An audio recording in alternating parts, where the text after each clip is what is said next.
ሰላም ጤና ይስጥልን ክቡራትና ክቡራን አድማጭ ተመልካቾች እንደምን አላችሁ እንደምን ቆያችሁ። በተለመደው መሰረት የዕለተ ሰንበት የነሐሴ 17 2018 ዓ.ም አጫጭርና በርከት ያሉ መረጃዎች ዘንድ መጥተናል። ለመከታተል ያመች ዘንድ አርዕስቱ በማስቀደም እንጀምራለን።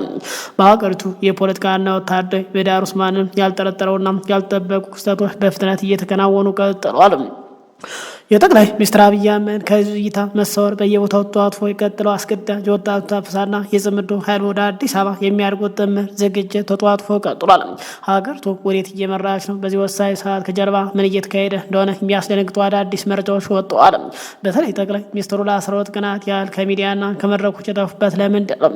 ከጀርባ ያለው እውነታ የጤና እክል ነው ወይስ ደግሞ አዲስ የፖለቲካ ሰልጥ? በዚህ ጉዳይ ላይ አንድ መረጃ ወጥቷል፣ እንመለከተዋለን። ይባለበት በተለይ ደግሞ ጽምዶ የተባለው ጥምር ኃይል አዲስ አበባን ለመቆጣጠር ዝግጅቱን ማጠናቀቁና በክልሎች ከፍተኛ የወጣቶች አፍሳ መቀጠሉ ተነግሯል። በፌዴራል መንግስትና በአማራ ክልል አመራሮች መካከል የተፈጠረው ክፍፍል እስከምን ድረስ ዘልቋል። በአጠቃላይ ይህንን ተከትሎ ጠቅላይ ሚኒስትር አብይ አህመድ በተለይ ደግሞ የአማራ ክልል አመራሮች ክደውኛል ማለታቸው ተሰምቷል። መከላከያን ከአማራ ክልል አስወጣለሁ ሲሉ ዝተዋል ተብሏል። እንመለከተዋለን።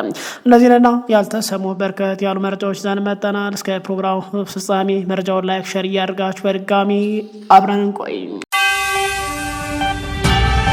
ና መከላከያ ግባ መልስ የለም፣ ና ፖሊስ ግባ መልስ የለም። እና ስትመለምል ሰው 100 ሚሊዮን ያለበት ሀገር 5,000 ሺህ ማግኘት ፈተና ይሆናል። ይህ ጠቅላይ ሚኒስትር አብይ አህመድ ከዓመታት በፊት የተናገሩት ንግግር ነው። ይህ ባለበት በተለይ ደግሞ በጽምዶና በፌዴራል መንግስት መካከል የጦፈ ውጊያ ሊጀመር ቀናት በቀረው ሰዓት በአጠቃላይ በአማራ በደቡብና በኦሮሚያ ክልል የወጣቶች አፈሳ ከቁጥጥር ውጭ መውጣቱ ተሰምቷል። አስገዳጅ የወጣት አፈሳ ከቁጥጥር ውጭ እንደወጣ ተነግሯል። ከሰሞኑ በአማራ በኦሮሚያና በተለያዩ የአገሪቱ አካባቢዎች የወጣቶች አፈሳ ወይም አስገዳጅ ወታደራዊ ቅጥር እየተፈጸመ መሆኑን የሚጠቁሙ መረጃዎች በስፋት እየወጡ ይገኛሉ። ጉዳዩ በተለይ በወጣቱ ማህበረሰብና በቤተሰቡ ዘንድ ከፍተኛ ስጋትና በሽታን ፈጥሯል ተብሏል። የአካባቢ ነዋሪዎችና ቅሬታ አቅራቢዎች እንደሚናገሩት ይኸው እንቅስቃሴ ትኩረቱን በወጣቶች ላይ ያደረገ ሲሆን ያለ ምንም ልዩነት ወይም መመዘኛ በጅምላ የተያዙ ወጣቱ ወደ ወታደራዊ ማሰልጠኛ በገፍ ተቋማት በሚኒሻ በጸጥታ ኃይሎች አስገዳጅነት በገፍ እየገቡ መሆኑ ተገልጿል። ይህ አይነቱ አሰራር ቀደም ሲል በትግራይ ክልል አዋጅ ወጥቶለት ሲከናወን የነበረ ሲሆን አሁን ደግሞ ወደ ሌሎች ክልሎች መስፋፋቱ አሳሳቢ ሆኗል ተብሏል።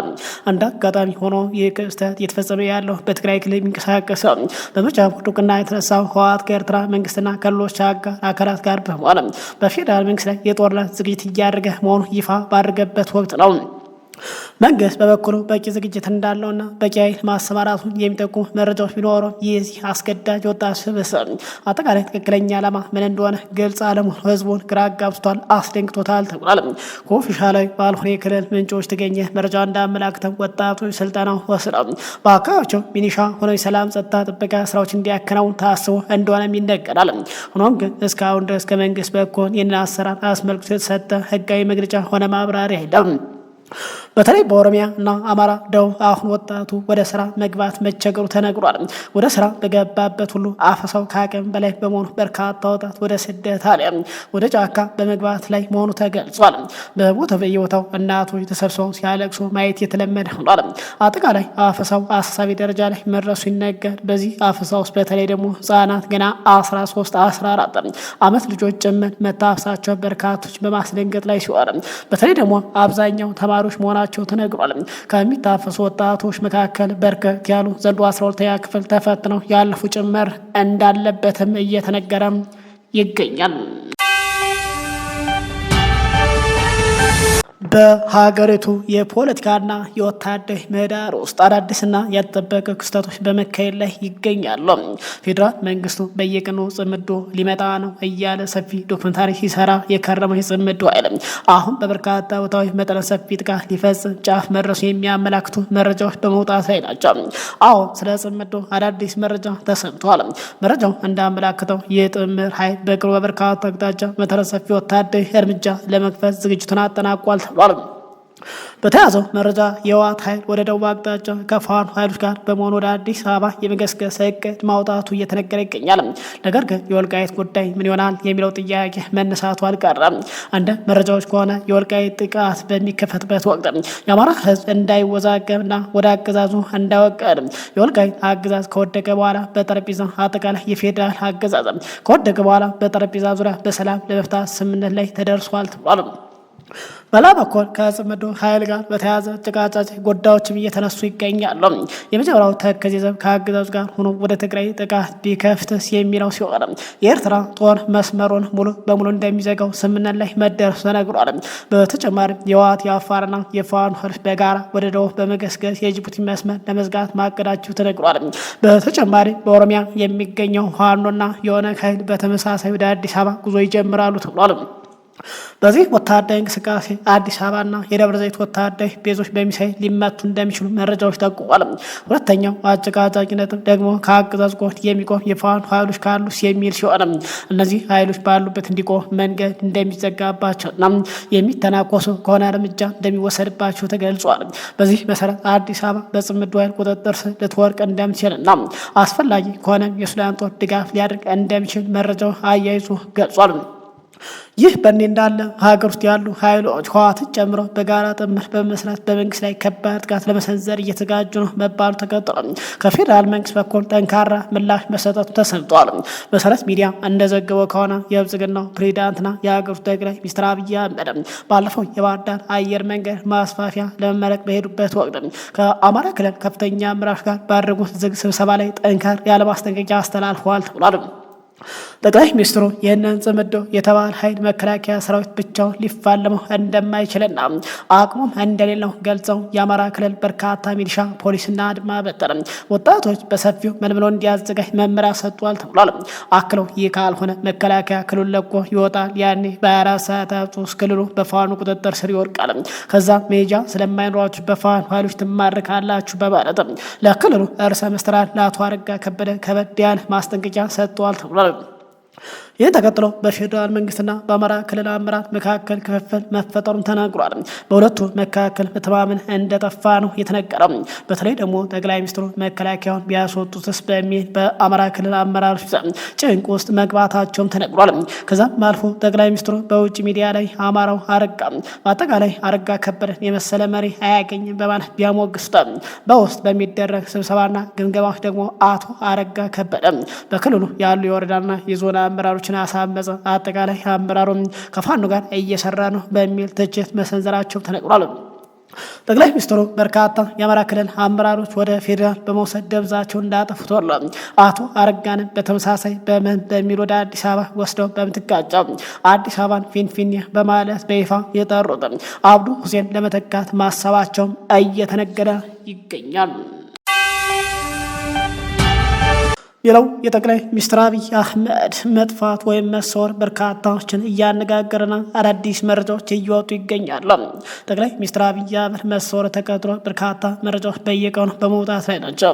በተለይ ደግሞ ጠቅላው ራሳቸው ከፍተው ባስጀመሩት ምክክር ላይ ፍጻሜው ላይ አለመገኘታቸው ተከትሎ በርካታ መረጃዎች በመውጣት ላይ ናቸው። ይህን በተመለከተ ጋዜጠኛ መሰረት መኮንን እንዲህ ሲል አንድ መረጃ ይፋ አድርጓል። የጠቅላይ ሚኒስትር አብይ አህመድ በትናንትናው የምክክር ኮሚሽን የማጠቃለያ መርሃ ግብር ላይ ያለመገኘት እንደ ተራ ክስተት ማየት የሚገባ አይመስለኝም ሲል ይጀምራል። አነስተኛ የልማት ፕሮጀክት ተጠናቀቁ ብሎ ለምርቃቱ ደጋፊዎችን አስከትሎ የሚሄደውና ለቴሌቪዥንና ፎቶግራፍ ቀረጻ ጥንቅቅ ብሎ የሚቀርበው ጠቅላይ ሚኒስትር አብይ አህመድ በዚህ የመንግስታቸው ትልቅ መድረክ ድግስ ላይ አለመገኘት በሌላ ጉዳይ ተጠምዶ ነው የሚለው ምክንያት ማንንም የሚያሳምን አይደለም ሲል ይገልጻል። ከእሳቸውና ከባለቤታቸው በስተቀር ሁሉም የመንግስት ባለስልጣናት አዳራሽ ነበሩ። ደግሞ መርቆ የከፈተውን በር መዝጋት የነበረበት እሱ መሆን ነበረበት። እንደሰማሁት በመርሃ ግብሩ ላይ የእሱ መገኘት ተጠቅሶ ነበር፣ ግን አብይ አህመድ በቦታው የለም። ታዲያ ለመሆኑ የት ሄደ ሲል ይገልጻል። አንዳንድ መረጃዎች የሰውየውን መታመም የሚያሳይ ናቸው ሲል ይገልጻል። ቢሮቸው ከታዩም 12 ቀናት እንዳለፋቸው ይነገራል። ያለ ወትሮ በቴሌቪዥን ስክሪን ላይ የማይጠፋው ጠቅላይ ሚኒስትር አብይ አህመድ በዚህ ትልቅ መድረክ ላይ አለመታየቱ ጠረጣሪዎችን እንድናጤናቸው ያደርጉናል ብሏል። አያይዞ መሳይ መኮንን አብይ አህመድ የጤና እክል እንዳለበት ከግምት በላይ መረጃዎች ያመላክታሉ። ከጭንቅላት በኋላ ክፍል ጋር በተያያዘ በየጊዜው ለሕክምና ውጭ ሀገር እንደሚመላለሱም በቅርበት የማውቀው መረጃ አለ ሲል ይገልጻል። ታየ ደንዳ ከመታሰሩ በፊት በነበረ የስልክ ቆይታ አንድ ቀን የገጠመውን አጫውቶኛል። ጠቅላይ ሚኒስትር አብይ የውጭ ሀገር ለሕክምና ቆይቶ ሲመለስ ከሽመልስ አብዲሳ ጋር በተፈጠረ የከረራ ለመግባባት ተነሳ ሊያናግረው ቤተ መንግስት ጠርቶት ነበር ሲል ይገልጻል። በቤተ መንግስት ቆይታው አብይ አህመድ ኮቱ አውልቆ ሸሚዙን ቁልፎን ፈቶ ጀርባውን ለታየ ያሳየዋል። ከወገቡ ጀምሮ እስከ ኋለኛው የጭንቅላቱ ክፍል ድረስ በፋሻ ተጠቅልሏል ሲል ይገልጻል። ከበድ ያለ ሕክምና አድርጎ እንደተመለሰ ለታየ ያስረዳዋል። ለማንኛውም ጠቅላይ ሚኒስትሩ ከባድ ከሆነ ከአንጎል ጋር በተያያዘ ጤና ችግር ውስጥ እንዳለ ታየ በወቅቱ አጫውቶኛል ሲል መሳይ መኮንን ይፋ አድርጓል። በቅርቡ ዶክተር ሚልኬሳ ባጋራ መረጃ ጠቅላይ ሚኒስትሩ በየጊዜው ከኋላው ጭንቅላቱ ክፍል ሕክምና እንደሚደረግለትም በዚያም ከአንድ ወር በፊት ለዚህ ሕክምና ወደ ውጭ ሀገር ሂዶ እንደነበር ገልጾልኛል ባሉ በአንድ ወር ልዩነት ጠቅላይ ሚኒስትሩ ወደዛ ሕክምና ሂዶ ሊሆን እንደሚችል ከጥርጣሬ በላይ መግለጽ ይቻላል። ይህ ሁኔታ የመለሰ ዜናዊ የመጨረሻ ሳምንታት አስታወሰ ብሏል። መለሰ ዜናዊ በጭንቅላት ካንሰር ይታመም ነበርና ኢሳት ከተለያዩ የመረጃ ምንጮች አቶ መለስ ዜናዊ የጤና ሁኔታ በየጊዜው እየተከታተለ ለተመልካች ያቀርብ ነበር። በወቅቱ ሐምሌ 21 ቀን 2004 ዓ.ም የመለሰ ዜናዊ ህይወት አለፈ። መረጃው ለኢሳት ደርሶት ከማንም አስቀድሞ የመለሰ ዜናዊ ህልፈት ይፋ አደረገ። በወቅቱም የኢህአዴግ መንግስት መለሰ ዜናዊ ለስራ ጉዳይ በውጭ ሀገር እንደሚገኝ በመግለጽ የመረጃ ሽፋን ለመስጠት ተጠምዶ ነበር ሲል ይገልጻል። በረከት ስምኦንም እንደውም ለእንቁጣጣሽ ጠብቆት ይመጣል የሚል መግለጫ በቀጥታ ሰጠ ሲል ይገልጻል። መለሰ ዜናዊ በዛን ጊዜ በብራስል ሆስፒታል ውስጥ ነበር። በዛን ሰሞን የአፍሪካ ህብረት ስብሰባ በአዲስ አበባ ይካሄድ ነበርና የወቅቱ የህብረቱ ሊቀመንበር የሴኔጋሉ ፕሬዚዳንት ማኪ ሳል ወንድማችን መለስ ዜናዊ ከአጠገባችን ባለመኖር እናዝናለን ሲሉ በይፋ ተናገሩ ይላል። መንግስት የደበቀውን ሚስተር ማኪ ሳል ይፋ አደረጉታል። ይህም የማኪ ሳልን መግለጫ ለማስተባበል በወቅቱ የመንግስት አካላት መጠነ ሰፊ መግለጫ ሲሰጡ እንደነበር አስታውሳለሁ ብሏል መሳይ መኮንን ባወጣው መረጃ። አያይዞ ከአንድ ወር በኋላ የመለሰ ዜናዊ ህልፈት በብሔራዊ ቴሌቪዥን ይፋ ተደረገ። የሰሞኑ የጠቅላይ ሚኒስትሩ ከሚዲያ ከመድረኮች መጥፋት ያንን ወቅት አስታወሰኝ። ግን ጠቅላይ ሚኒስትሩ የት ነው ሲል ይጠይቃል። መደበኛው የጤና ሕክምና ክትትል ሊያደርግ ወይስ ከዛ የከፋ ነገር ዩኒዮር ይሆን ብሎ ጠይቋል። መጠርጠራችን ስህተት አይደለም፣ የሀገር መሪ ነውና ከዛሬው አይነት መድረክ ሲጠፉብን ጊዜ አሳሰበን በማለት መረጃውን ይፋ አድርጓል። በርካቶች ስለ ጠቅላይ ሚኒስትሩ ለበርካታ ቀናት መሰወር በርካታ መረጃዎች በማውጣት ላይ ሲሆን በርካታ መላምቶችን በመስጠት ላይ ናቸው። በተለይ ደግሞ የጠቅላውን መጥፋት ተከትሎ አራት አማራጮችን በይፋ በመነገር ላይ ናቸው። የመጀመሪያው ጠቅላይ ሚኒስትሩ የጠፉ እንደተለመደው ጠቅላይ ሚኒስትሩ የት ሄደ የሚል አዲስ አጀንዳ በሚዲያ ላይ ለመስጠት ሊሆን ይችላል የሚል ሲሆን፣ ሁለተኛው ደግሞ ምናልባትም ከሰሞኑ ምክክሩን ተከትሎ በርካቶች በመበሳጨታቸው የተነሳ በምክክሩ ከሚሳተፉት ውስጥ ጥቃት ሊፈጽሙ ይችላሉ በሚል ከጥቃት ራሳቸውን ለመከላከል ተደብቀው ሊሆን እንደሚችል ሲገልጹ፣ ሌላው ደግሞ ከሰሞኑ በኦሮሞ ተቃዋሚ ሊቃን ያለው ኃይል መባባሱ ተቀጥሏል። ከዚህ ፍራቻ ሊሆን እንደሚችል መረጃው ገልጿል። የመጨረሻው ምናልባት የከፋ ነገር ገጥሟቸው ሊሆን ይችላል የሚሉ መላምቶች በመቅረብ ላይ ናቸው። ያም ሆነ ይህ ጠቅላይ ሚኒስትሩ ከሚዲያ ከእይታ ከተሰወሩ እነሆ ከ12 ቀን በላይ ሲሆናቸው ትናንት የብልጽግና ባለስልጣናት ጀነራሎች ሳይቀር በተገኙበት ምክክር መዝጊያው ላይ ፈጽሞ አልታዩም። ስለ ምክክሩም ስለ መዝጊያው ፕሮግራም ተመስገን ጥሩነህ ጨምሮ ሁሉም በየፊናቸው የደስታ መግለጫ ሰጡ። ጠቅላይ ሚኒስትሩ ግን በሶሻል ሚዲያቸው ላይ ምንም ነገር አለማለታቸው በርካቶችን እያወዛገበ ቀጥሏል። አጠቃላይ የመንግስታቸው ጽሕፈት ቤት የሰጠው አንዳች ማብራሪያ የለም። ይህ መረጃው እስከዘገኑበት ድረስ አጠቃላይ ስለ ጠቅላይ ሚኒስትሩ ከጽሕፈት ቤቱ የተሰጠ ምንም አይነት መረጃ የለም። ወደ ቀጣይ መረጃ ስናመራ በትምህርት ሚኒስቴር ይፋ የሆነው አንድ አስደንጋጭ መረጃ ይፋ ሆኗል። የ12ኛ ክፍል ተፈታኞችን በተመለከተ አስደንጋጭ መረጃ ነው ይፋ የተደረገው። 7544 ተፈታኞች ብቻ አልፈዋል ተብሏል። በዘንድሮ የ12ኛ ክፍል ብሔራዊ ፈተና 563960 ተማሪዎች ተመዝግበዋል። 550210 ተማሪዎች ብቻ ፈተናውን መውሰዳቸው አጠቃላይ ትምህርት ሚኒስቴር ፕሮፌሰር ብርሃኑ ነጋ ገልጿል። ብርሃኑ ትናንት በሰጡ መግለጫ እንግዲህ 565 ትምህርት ቤቶች ምንም ተማሪ አለማሳለፋቸውን ጠቁሟል። ከነዚህ ውስጥ 98ቱ ከትምህርት ቤቶች በአማራ ክልል የሚገኝ ናቸው ብሏል። በአጠቃላይ ሚኒስትሩ አጠቃላይ ይፋ ታደርገትም ፈተናውን ከወሰዱት ውስጥ 12.8 በመቶ የሚሆኑ ተማሪዎች 50 በመቶና ከዛ በላይ ማምጣታቸውን ገልጿል። ዘንድሮ በአጠቃላይ ፈተናውን ከወሰዱ ተማሪዎች መካከል ማለፍ የቻሉ 70544 መሆናቸውን በመግለጫው ላይ አብራርቷል። ብርሃኑ ካለፉት መካከል በተፈጥሮ ሳይንስ 13.5% ሲሆን በማህበራዊ ሳይንስ ደግሞ 8.33% ናቸው ብሏል።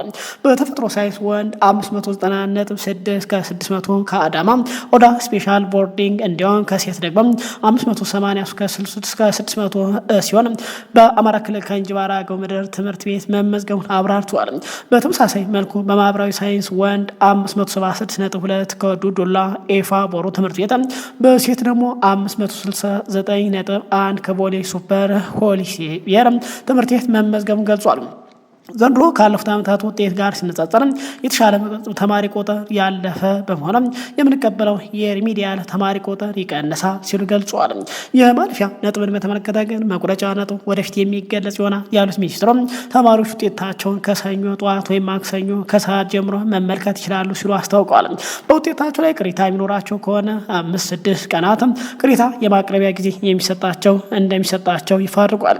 ተቀጥሮ በርካቶች እንግዲህ የተለያየ መረጃ እየሰጡ ይገኛል። በተለይ ደግሞ ሀገሪቱ ካለችበት ወቅታዊ ሁኔታ አንጻር በተመለከተ በየሀገሪቱ በተለይ በመላ ሀገሪቱ በሚባል ሁኔታ ወጣቶች እንግዲህ የታፈሱ እንደሆነ ተገልጿል። በአጠቃላይ በርካቶችም ከፕሮፌሰር ብርሃኑ ነጋ እንግዲህ በመቶ ሺህ የሚቆጠር ተማሪዎችን ለብርሃኑ ጁላ አስረክቡ በማለት ሀሳብ እየሰጡ ይገኛል። እነዚህ የወደቁ ተማሪዎችን ወደ አፈሳ እንደሚወስዷቸው እየተነገረ ይገኛል። ክቡራን አድማጭ ተመልካቾች የሰዓቱ መረጃ ይመስላል። ከሰዓታት በኋላ በሌላ መረጃ እንገናኛለን። እስከዛው ሰላም ቆዩ።